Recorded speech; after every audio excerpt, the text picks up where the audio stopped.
You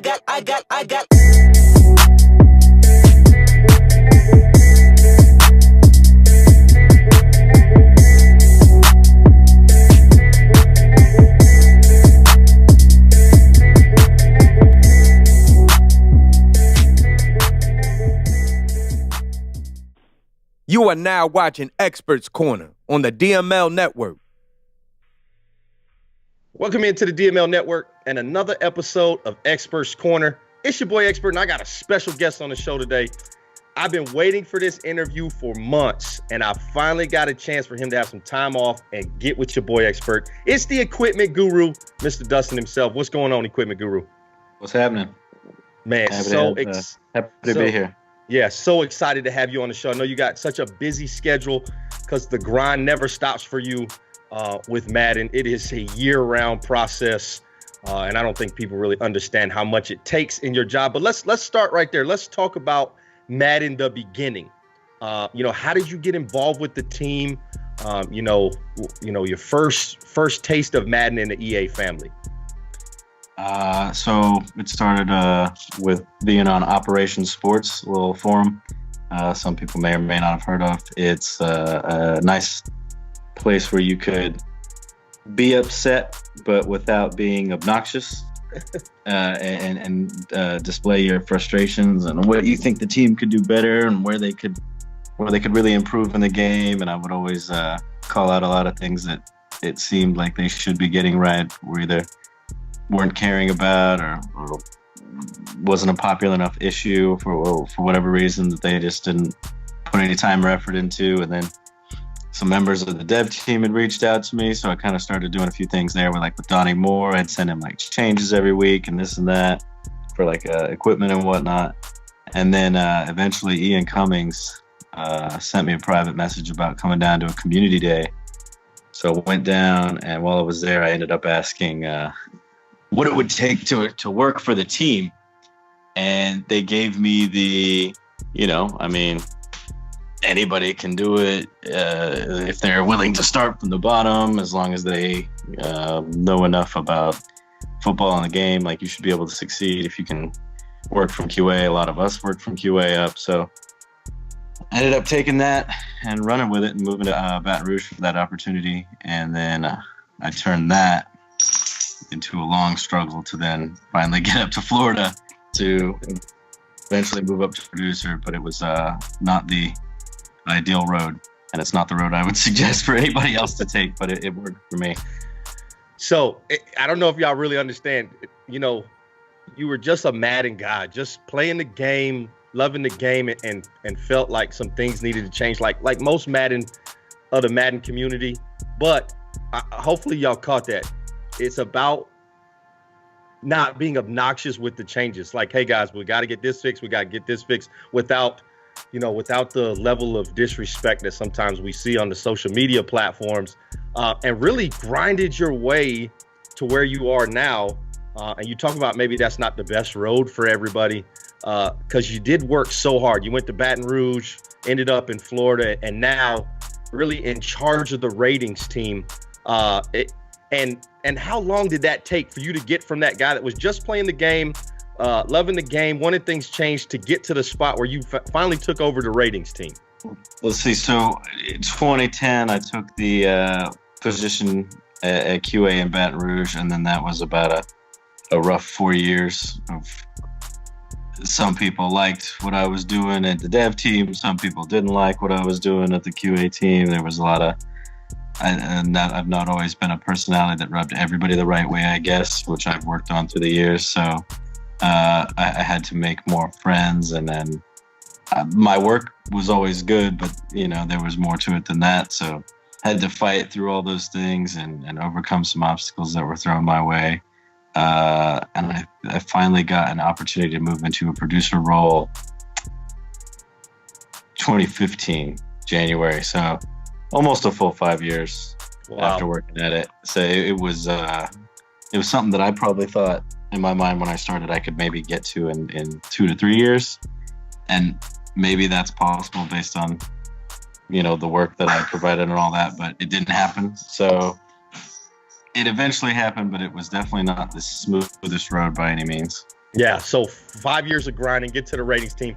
Do you ever see yourself doing something different on Madden besides being on the ratings team? So when I first started in Florida in 2015, I actually was not doing ratings. I came in to do authenticity work, which I still do. I came in to basically just cover over a lot of areas of the game to improve how lifelike we were to matching what the NFL puts out. And Right. I did and learned a whole bunch of stuff that year with uniforms, and player faces, and hair, and all that other fun stuff that came with it. And I did some stuff with audio. I did the credits that year for Madden 15 or 16. It was. So it was a weird year where I did a whole bunch of different things. I ended up writing a manual too one of those years. Just did a whole bunch of one-off tasks, and then finally later that year I took over the ratings because Donnie had chose to left, and they just kind of Rex went up and asked me, he's like, "Hey man, you know the role is open. Yeah. I know you've already been working in that space to a degree. You know, do you want to fill it?" And I'm like, I mean, I didn't actually come here to do this, but I mean, that sounds like a great job that I'd definitely be interested in. So yeah, sign me up. Sweet. So that brings me to the next thing, and you've been on so many platforms talking about how ratings get put into the game, how they get adjusted and all that. So we want to kind of go a different route than that. Love seeing you on the NFL Network talking about Madden 19 and all that, because that's such a huge platform, and it shows the reach that Madden really does have with our community. But I want to talk about more on our CFM side. So there's a lot of teams, a lot of guys that start franchise mode as soon as the game drops, as soon as that day one patch comes out, are starting franchises. And really, that's their one shot to get your ratings in the game. So how much really does that go into in a factor for guys that are starting franchise mode? Because it's really one and done. Once you start, now it's our turn to build those players up. How much does franchise mode play into that? Really, all I can do when we're talking that early in the year is a lot of what you're already getting is projections on what I foresee a guy doing in the first place. So what sucks is I can't predict a James Conner when you assume Le'Veon Bell is going to report by week 1, week 2, at least, right? When we're locking all that down. So the assumption is, everything should be good the way it is. And you try and go in and get a jump on predicting what some of the young guys are going to do. And then every year there's a guy that comes out and does something you don't expect. Like I had Tyreek Hill rated pretty dang well this year, but I didn't think he'd do what he's doing right now. Like same goes for like a Kenny Galladay, a Tyler Boyd, James Conner again, like the players like that where, I mean, you could see that maybe they could come on, but I don't think you'd see that it would come, and happen this fast. So when you think about those things, like I wish there was a way to do something like that, but I think the way your question brings up the biggest reason why we instituted Play Now Live last year, right? So that you could kind of keep up with those things, and if you wanted to kind of start another franchise and just go, well, I mean, I really like how much better this is now. Let's just do a jump-in season, start here, add everybody in. Yeah, it's maybe week 5, but I like a lot of the changes now that are in. I got so-and-so Khalil Mack trade, and I got some new picks, and I kind of want to start with that stuff.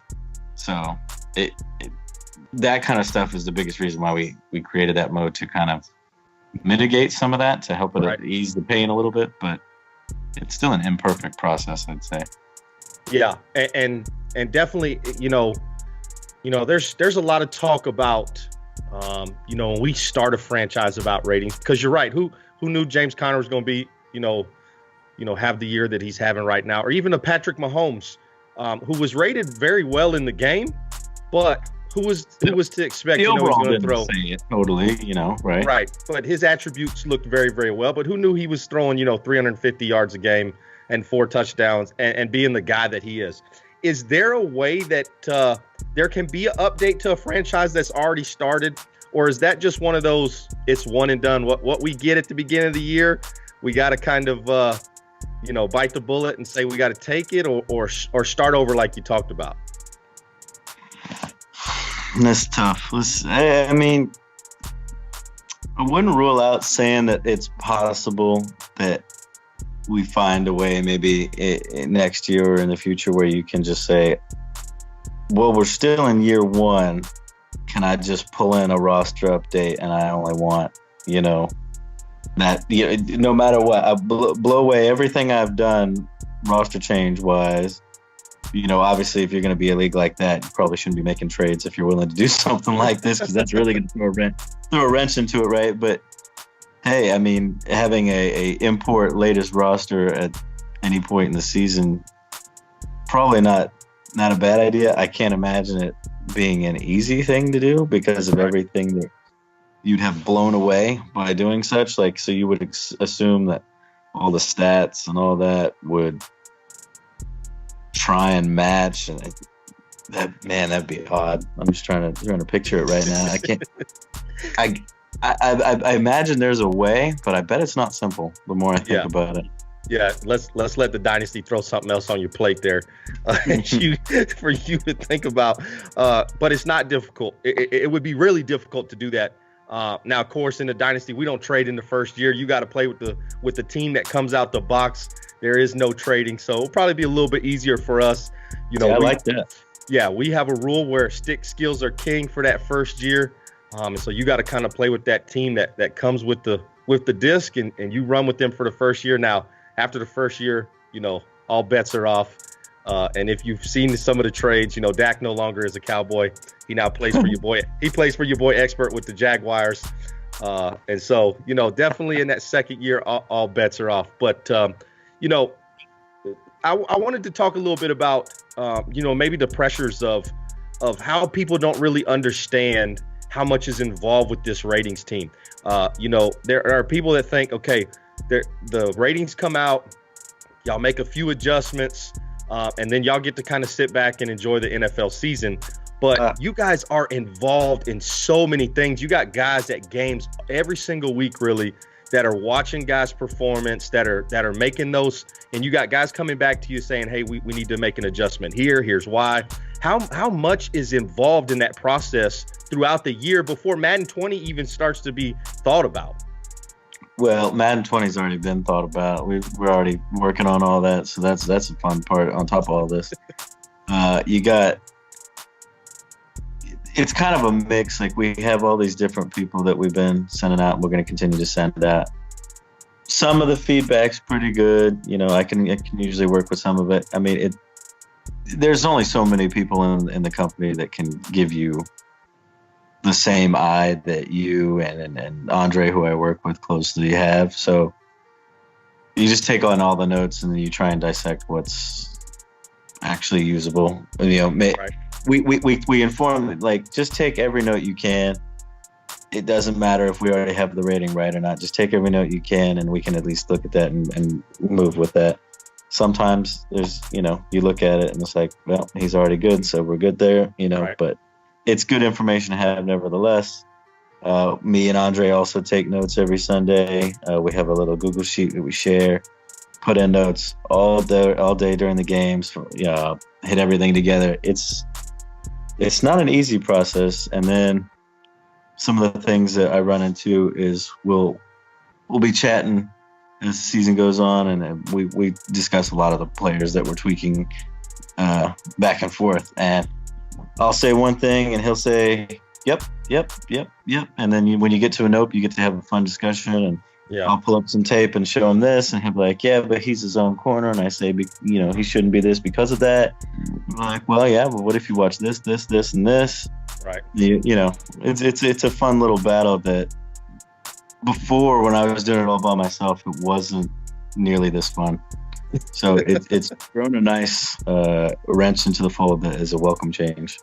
Yeah, definitely nice to have more sets of eyes on as much as possible. And, if you ever need Xpert to be at a Cowboy game, just hit me up. I'll gladly go take some notes for you and let you know how I think Vander Esch should be, faster in the game. He should be a 93 speed linebacker. Sure. But and so that brings us to the last segment, and it's going to be, you know, the best one of the show. Let's talk Dallas Cowboys. If you don't know, Equipment Guru and myself are diehard Cowboy fans. Your office is littered with signed jerseys. You tweeted a picture out the other day that you were running out of space. And I kindly let you know if you need to send some of that stuff to Xpert. You know, I got plenty of room for it, just to hold it for you until you need it back. But how long can you remember being a Cowboys fan? 1991 is when I'm pretty sure it all started, at least to the best of my recollection. My dad was a Chiefs fan. My mom was a Cowboys fan. They had separated, and one of my earliest memories was she was dating a guy who was also a Cowboys fan, and he had one of those little paperback books that they used to have as a Football Digest or something like that back in the early 90s. I can't remember exactly what it was called. It may have been Football Digest. And I remember it had a Troy Aikman on the cover. Wow. And they were talking about the Cowboys trending upwards. And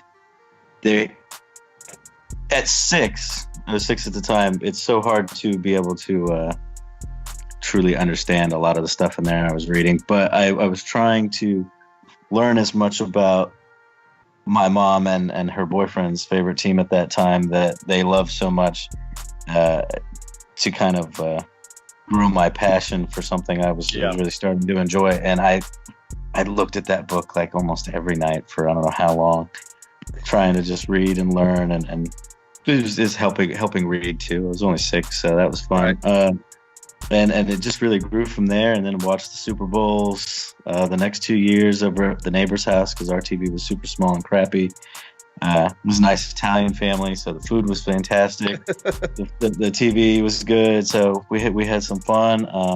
My neighbor was also a football fan who loved trading football cards with me, so that was a good time. So I'd always try and trade him for all the Cowboys cards I could get, give him any Chiefs I had. It was nice, clean, easy trade. So those were my earliest, fondest memories of when it all started. All right, so favorite Dallas Cowboy? Of all time. Of all time. We'll get to right now here in a second. It's Deion Sanders. Oh, and this is why I love Equipment Guru, because your boy Xpert's favorite Cowboy, favorite football player of all time is Neon Deion, Mr. Primetime himself. It's why my gamer tag is Xpert21. I played corner in high school because of Deion Sanders. Same. I was a punt returner.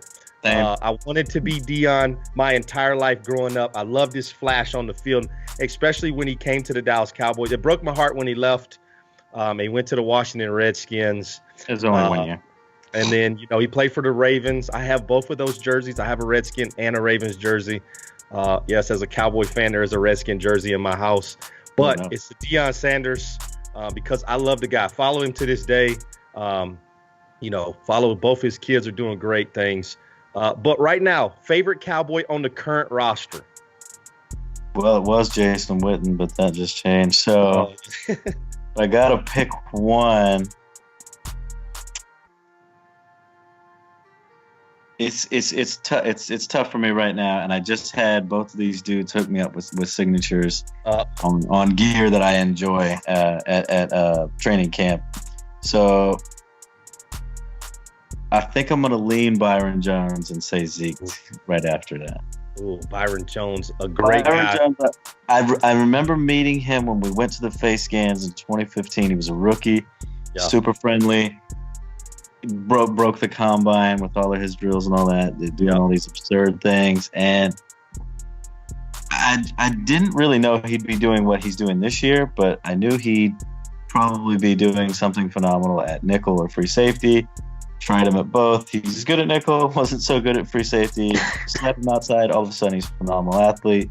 Yep. Really loved watching that come together this year. And as a Deion Sanders fan and always a fan of corners and safeties in general, I'm going to have to lean that way for right now. Yeah, definitely the move, taking him out of the safety spot, putting him back at corner, which I think is his natural position. Which, with his length, with his athletic ability, he is one of those guys that, He is a lockdown corner for us. And then you got Woozier on the other side, who's not having a bad year. Defense playing really well. Of course, you can't go wrong with Zeke in the backfield. Love 21 in the backfield, doing great things, leading the league in rushing. That's the other thing. Anytime you wear number 21. For the Cowboys. Really easy. Yeah, it's really easy for me to like you at that rate. It's been rough since Zeke came, because every time I see a 21 somewhere, I'm like, oh, a Deion Sanders fan. And then, they turn around, it's got Elliott on the back. So they turn around, it says Julius Jones on the back, right? Yeah, or it says, no Julius Jones jerseys. Of course, my favorite player on the Cowboys right now is number 5'4". I love Jalen Smith's story. What he's done to come back for the Cowboys.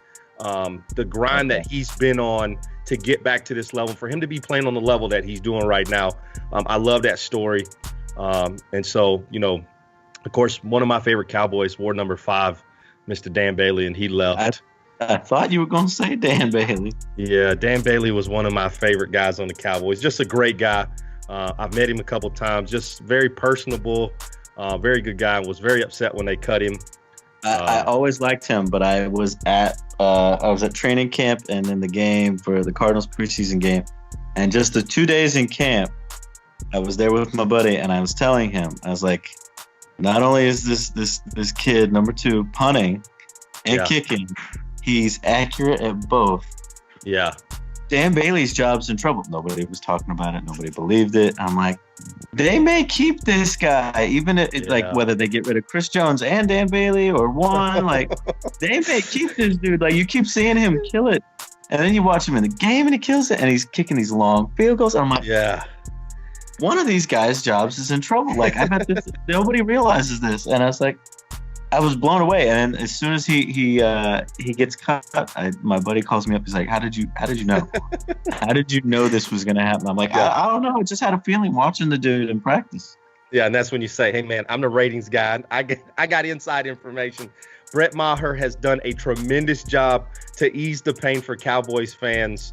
It started rough. He missed the early field goal, and a lot of guys were screaming for Dan Bailey, but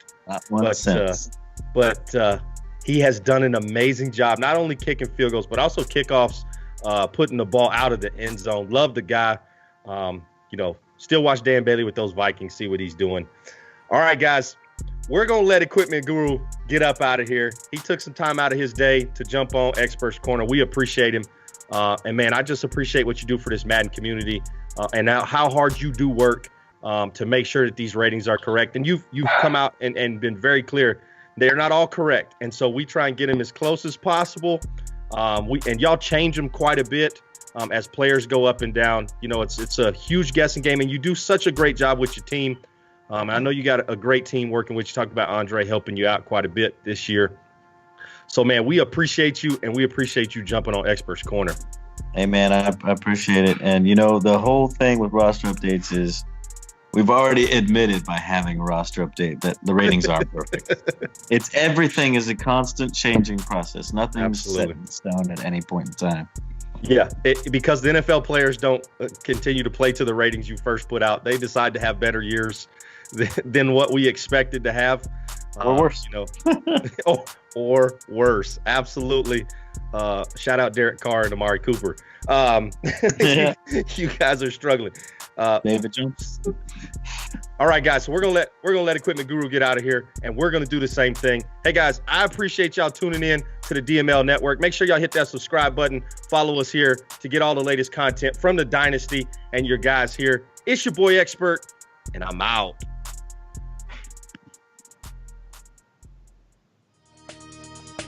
It's your boy Xpert, and I wanted to let y'all know about the top Madden simulation league on the PlayStation. It's called the Dynasty, and we pushing out top content from the DML network, just like your boy show. It's called Xpert's Corner, where I interview top personalities throughout the gaming industry and so much more.